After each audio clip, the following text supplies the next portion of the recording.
Stop. Don't swipe past this. What I'm about to show you took months to piece together. Months of digging through SEC disclosures, subsidiary layers, buried footnotes inside quarterly reports, and conversations with people close to the commodity and capital markets world.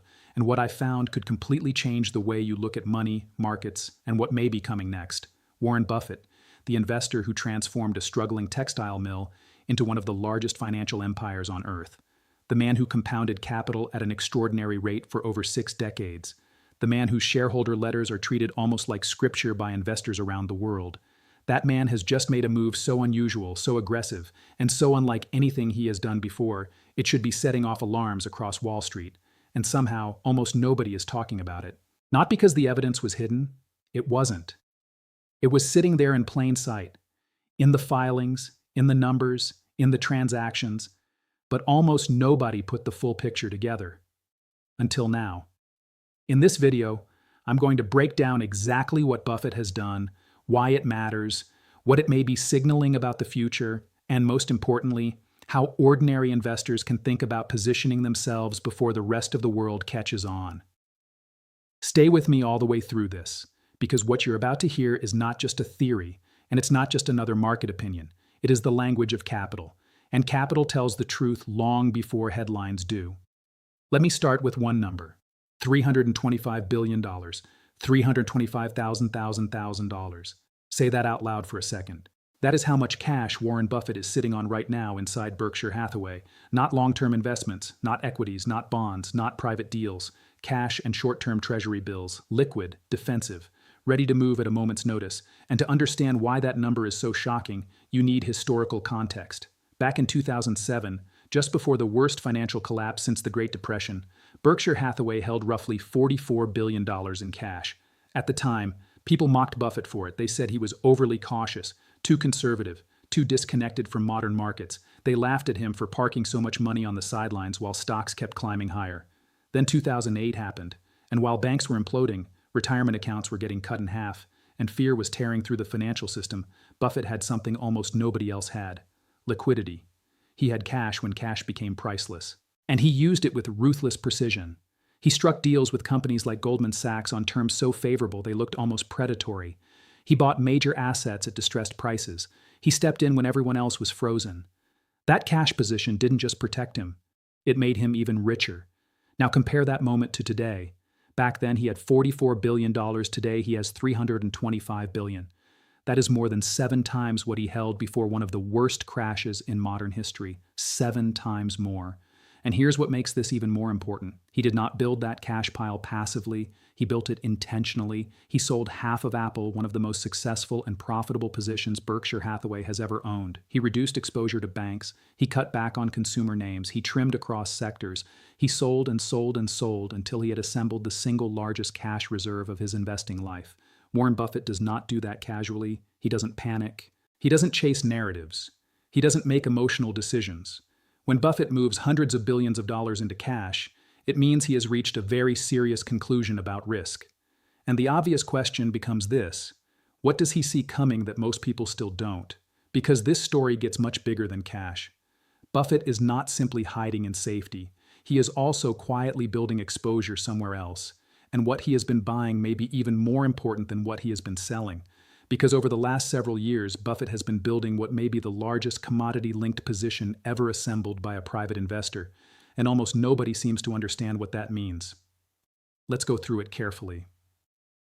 In 2020, right in the middle of the global pandemic, while markets were still trying to recover from the COVID collapse, Buffett made a move that caught almost every major analyst off guard. He bought into 5 Japanese trading houses: Itochu, Marubeni, Mitsubishi, Mitsui, Sumitomo.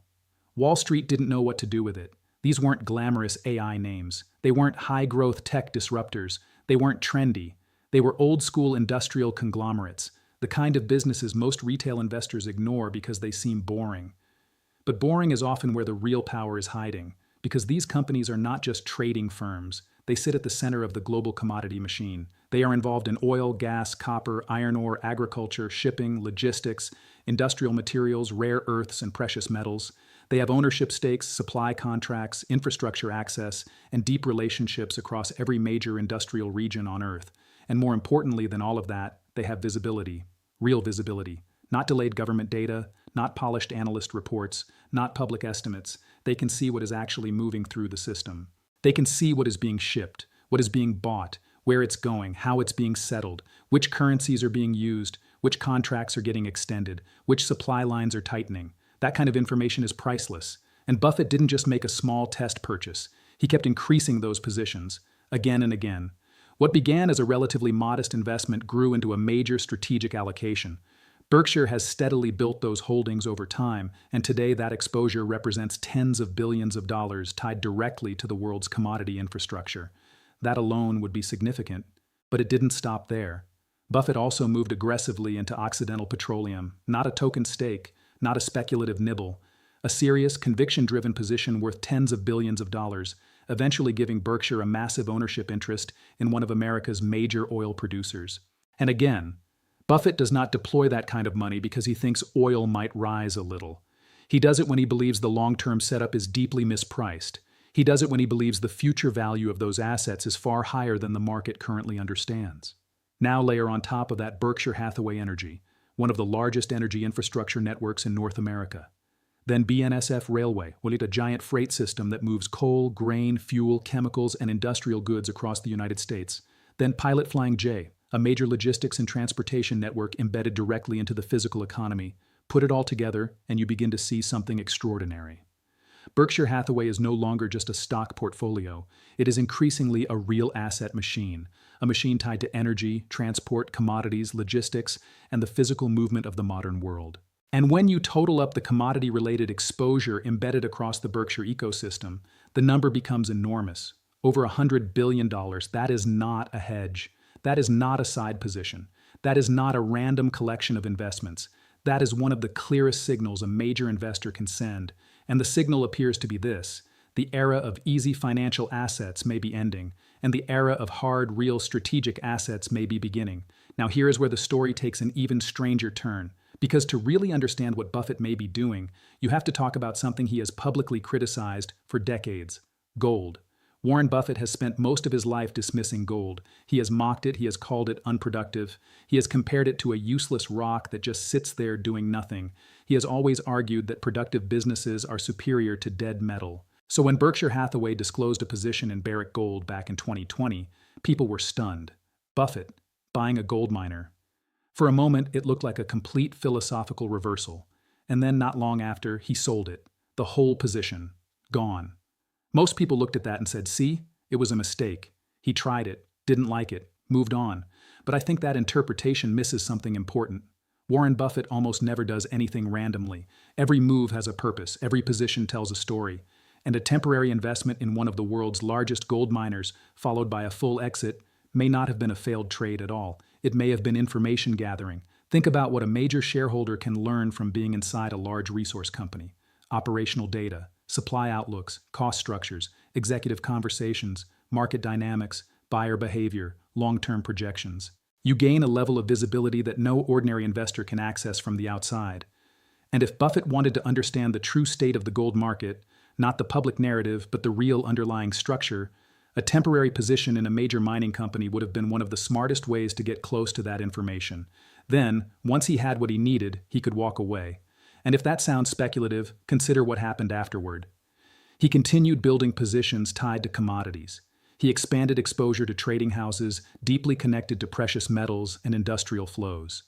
He built one of the biggest cash reserves in financial history. He added to energy. He increased optionality. In other words, he may not have bought gold directly, but he positioned for a world in which gold, commodities, and monetary stress become incredibly important. And that brings us to the biggest piece of the puzzle: China. Because if you want to understand why Buffett may be repositioning this way, you have to understand what may be happening on the other side of the world. China is not behaving like a country that expects the current financial system to last forever. China appears to be preparing for something else, something bigger, something structural. Let me explain. Officially, China reports a certain amount of gold reserves to the international system, but many analysts, commodity insiders, and monetary researchers believe the real number could be far higher than what is publicly disclosed. Much higher. If that is true, then China may have spent years quietly converting portions of its trade surplus and foreign reserves into physical hard assets, especially gold. And it's not just gold. China has also been deeply involved in securing long-term access to strategic commodities: copper, lithium, cobalt, rare earths, agricultural reserves, energy supply, food security. Industrial metals. The pattern is unmistakable. This is not just consumption. This is stockpiling. This is strategic preparation. And at the same time, China has been pushing for more commodity trade to be settled outside the US dollar, more yuan settlement, more alternative trade channels, more infrastructure for a world where the dollar is less dominant than it has been for the last half-century. That matters enormously, because if a major global power is simultaneously accumulating hard assets and building a framework for non-dollar settlement, it suggests they are preparing for a different kind of monetary future, a future where real things matter more than financial abstractions, a future where reserve systems, trade systems, and pricing systems could begin to shift. And here is why Buffett's Japanese trading house positions matter so much. Those firms are deeply connected to Chinese demand. They are directly exposed to the flow of commodities into Asia. They can see transaction volumes, supply contracts, shipping patterns, and settlement shifts in real time. In other words, Buffett may not need to guess what China is doing. He may be looking at a front-row seat to the data, and if that data is telling him China is buying more, stockpiling faster, and shifting the structure of trade away from the dollar, then suddenly all of Buffett's moves start to make a lot more sense. The cash, the oil, the commodity infrastructure, the real asset exposure, the defensive positioning, all of it begins to look less random and more like preparation for a repricing, preparation for a system under stress, preparation for a world where paper claims lose relative power and real assets gain it back. Now, some people will say this is reading too much into a portfolio, so let's look at Buffett's own public words. Because if you listen carefully, what he has said publicly lines up in a very interesting way with what he has done privately. At Berkshire's annual meeting, Buffett made comments that should have gotten far more attention than they did. He said the U.S. fiscal situation is unsustainable. Not maybe, not eventually. Unsustainable. That is a very serious word coming from a very careful man. The United States is carrying an enormous debt burden. Deficits remain massive. Interest costs continue climbing. And while politicians avoid the subject, the arithmetic keeps getting worse. Buffett sees that. And when asked about selling Apple, he gave another revealing answer. He said he expected tax rates to rise. That sounds simple, but think about what it implies. One of the most patient investors in history, a man known for holding world-class businesses for decades, decided to sell a huge portion of one of his greatest winners because he believed future conditions would become less favorable. That is not casual portfolio management. That is strategic anticipation. He also explained that Berkshire was holding so much cash because there was very little he considered attractively priced. In other words, he sees today's market as expensive and unattractive relative to the risks. And then came perhaps the most important statement of all. He said Berkshire needed to be prepared for scenarios that had never happened before. Think about that carefully. Scenarios that have never happened before. That is not a normal recession. That is not a standard bear market. That is not just stocks might go down. That language points toward structural risk, monetary risk, system-level risk. The kind of risk that doesn't show up neatly in traditional market models. And when you combine that language with Buffett's actual capital allocation, the message becomes difficult to ignore. He has reduced traditional exposure. He has built record cash. He has leaned into commodities and real-world infrastructure. He has positioned defensively, and he has done it at a scale unlike anything in his career. Now here's what makes this even more important. He is not the only one. Across the world, some of the biggest and smartest pools of capital have been moving in similar directions. More attention to gold, more attention to commodities, more concern about debt, more concern about currency debasement, more emphasis on optionality and liquidity. That doesn't mean every famous investor agrees on every detail, but the broad pattern is there. When serious money starts reducing dependence on long-duration paper assets and increasing exposure to hard assets, it usually means something deeper is shifting beneath the surface. And if that shift continues, the consequences could be enormous.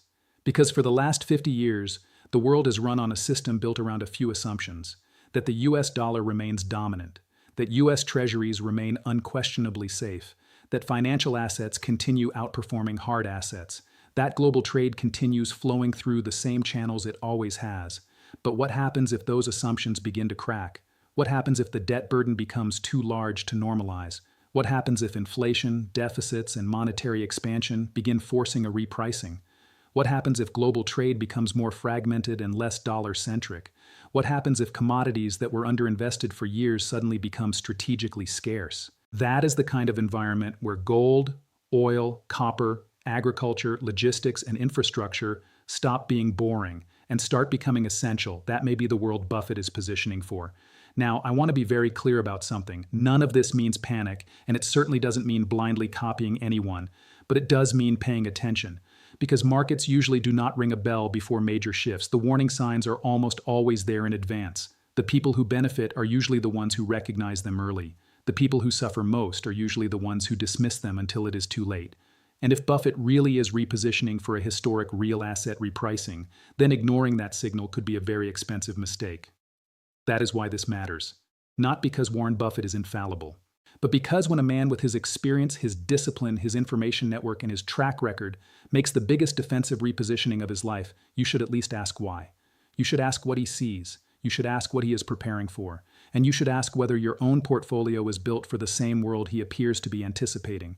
Because if he is right, the next few years may not reward complacency. They may reward preparation. They may reward patience. They may reward liquidity, discipline, and exposure to the things the world physically cannot function without.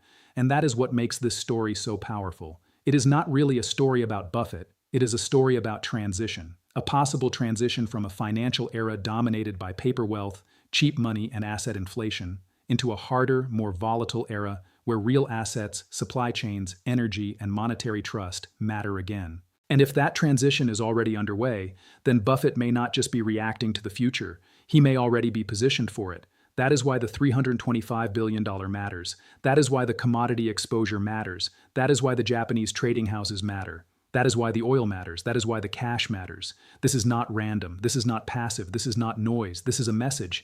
And the message appears to be very simple. Be careful. Be liquid. Be early. Be positioned for a world that may look very different from the one investors got used to over the last decade. Warren Buffett is 94 years old. He has lived through wars, inflation, recessions, crashes, booms, bubbles, and monetary experiments most people cannot even imagine. He has seen systems rise and systems weaken. And after all of that, this is how he is positioning now. That should make you stop and think. Because maybe the most important signal in the market today is not what Buffett is saying on television.